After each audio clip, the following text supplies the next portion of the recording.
Hello, hello. Great. Hi, everyone. I'm Gabby Flores, and tonight I come to you with one request. The title. Please, please. So, I'm Filipino, and Filipinos love to eat. We love eating. It's almost insane how much we love to eat. I remember being 7 years old, and if I wanted to get cake slices, I would have to dance for it. And it wasn't just any dance. It was like a dance craze. It was viral before viral meant anything other than a disease. It was called, wow, I didn't expect to get laughs with that one. It's called the Ocho Ocho, although what it has to do with the number 8 in Spanish, I have no idea. And it was kind of a weird dance. So you take your hands, put them on your thighs like this, just right above your knee, just a little bit, and keep like a neutral spine, I think is the term. And then you move your lower back and forth. And now that I think about it, it's super explicit, so I won't do it on the stage right now. But the fact is that I did. And I got so many cake slices out of it. And it was like fine, and it was totally normal. And of course, after a while, my shape just became a cake. Like that was like my body shape, just a cake, whole cake. But when I went to school, there was always someone not only taller, but like bigger and fatter than me. So I'd never thought of myself as unusual. So imagine my surprise, therefore, when at 11 years old, my mom and I moved to Hong Kong. And for the first time in my life, I'm in a class with girls who are almost all exclusively like this tall and like this wide, and no one ever danced for cake slices, ever. And my whole batch was around 50 people, so I stuck out. And I got bullied because that's what kids do when you look different from them.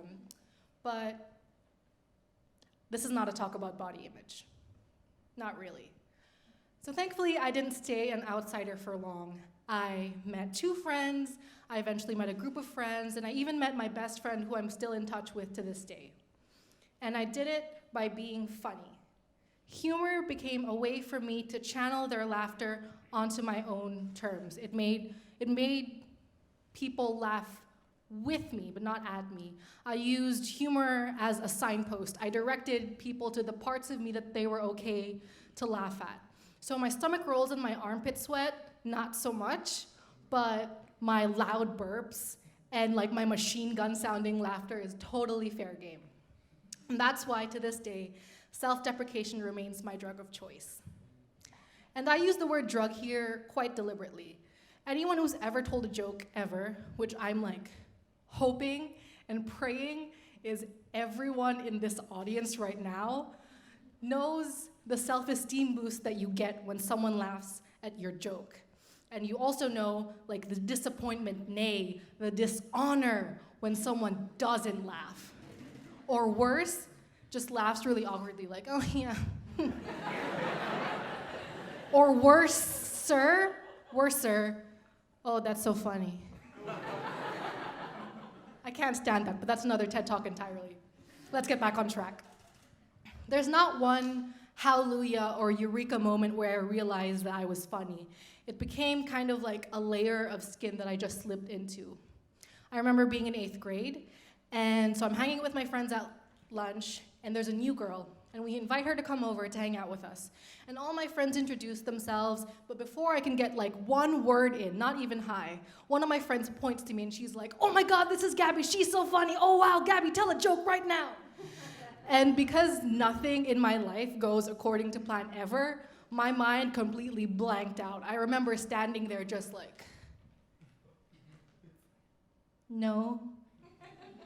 But the weird thing is, the weird thing is people laughed. They laughed so hard. They were like, oh my God, that's so funny. Ah, classic Gabby strikes again. And I remember standing there like, oh, well, this is my life now.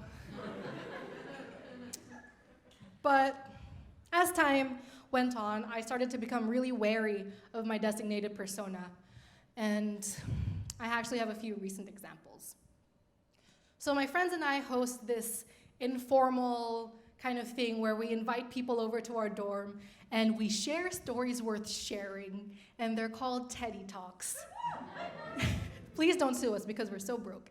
Anyway, so my Teddy Talks would be about, like the embarrassing, situations I'd find myself in because of my supposed ethnic ambiguity, the times that I would embarrass myself in front of a guy I liked, bad dates where I literally had to send SOS signals to my friends to come get me, all that sort of stuff. But then after a while, I started to worry. I started to ask myself, are these the only stories that I can tell? I was really kind of displaced, and I would think to myself, am I just here for comic relief? Is this all that I can give? If people, expected something funny from me, I would give it to them, and it became a kind of persona I built for myself. And I told funny stories because I just wanted people to listen. And I was scared that if I stopped being funny, then people would stop liking me. So I held myself back, even outside of Teddy Talks. I would roll my eyes, and I would glare at someone who was trying to be funny.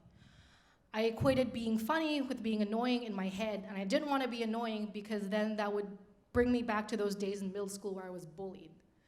I wanted to be serious, I wanted to be mature, and I didn't want to be a kid anymore. But the thing is, it felt really itchy. And that's the closest word I can come to describe it. It felt really uncomfortable for me to not joke about the fact that I almost tripped on my own shoe on the way to the dining hall. It felt almost exactly like an itch. The kind of discomfort where you can tolerate it, but just barely. But the thing is, after a while, after trial and error, I thought I found that balance. I thought I was cured, but during the last TEDx mock talk, I went over the top.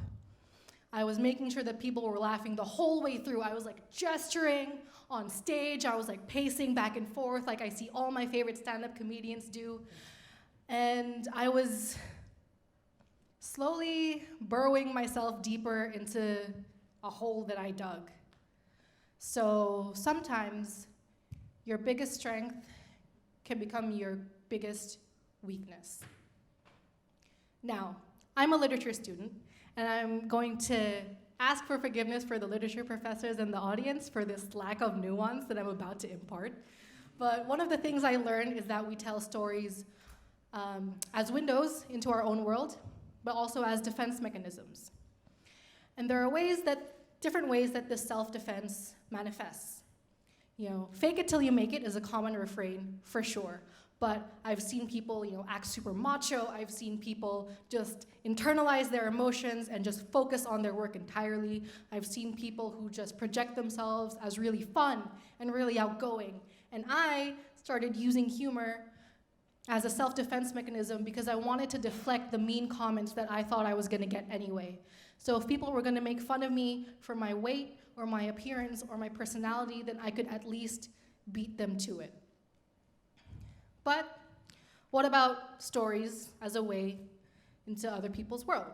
Well, the closest thing I can come to describe it is a comment that my friend wrote to me when he said, "I really appreciate how you make yourself look silly to make other people feel comfortable.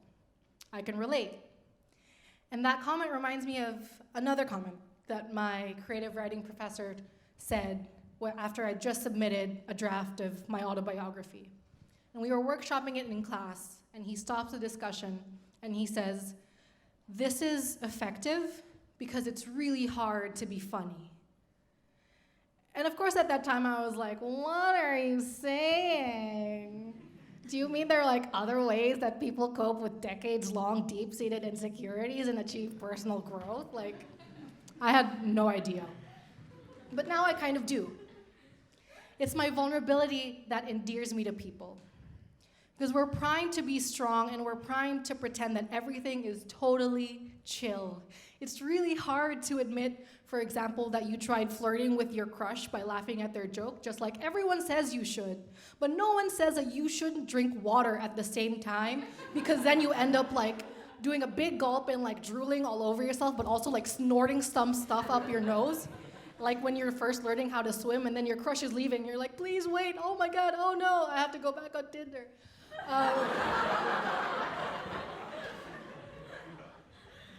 It happens. And acknowledging that it happens and finding the humor in it teaches you to see that the things that you thought were the end of the world were just not. I started a trend on Instagram, and by trend I mean like with myself, where I post parodies of OOTDs. And I don't know who's in the audience here, so I'm just gonna say some quick points of clarification. OOTD stands for Outfit of the Day, which is a phenomenon that's on Instagram, which is a picture-sharing platform owned by Facebook, which is created by Mark Zuckerberg, the story of which was made into a movie called The Social Network, which won a 2011 Academy Award for Best Screenplay. Anyway, you get the gist. So I would post parodies of OOTDs. This one would obviously be, I'm a TEDx speaker. And not really as a social experiment or whatever, but more in the sense of like, people already think I look like someone who fertilizes kombucha from her toilet in like her tiny apartment in Bushwick. So I might as well. And I find it really fun. And I'm glad that other people find it fun too. I was gesturing all over the stage, during my last mock talk because I wanted to prove, even at that point, once everything was said and done, and once the speaker list was already finalized, that I deserved to be giving this talk today. And so one of the things I've learned, one of the things I'm literally learning as I stand here in front of you, is that humor is not as one-sided or as shallow as people think. In a world that tells us to put a brave face on, humor has helped me see the importance and the value in putting that mask away. And when I do, I realize just how many people are wearing that same mask, even though it may look different from mine. We're all just trying to let our guard down. It's a shared struggle. And in that struggle, I've learned that vulnerability is strength. And being funny is hard because it's really hard to open yourself up and to allow people in. But as Mark Twain once wrote, nothing worth it ever comes easy. I'm gonna quickly leave the stage before someone calls me out on the fact that I literally just made that quote up. Thank you, good night.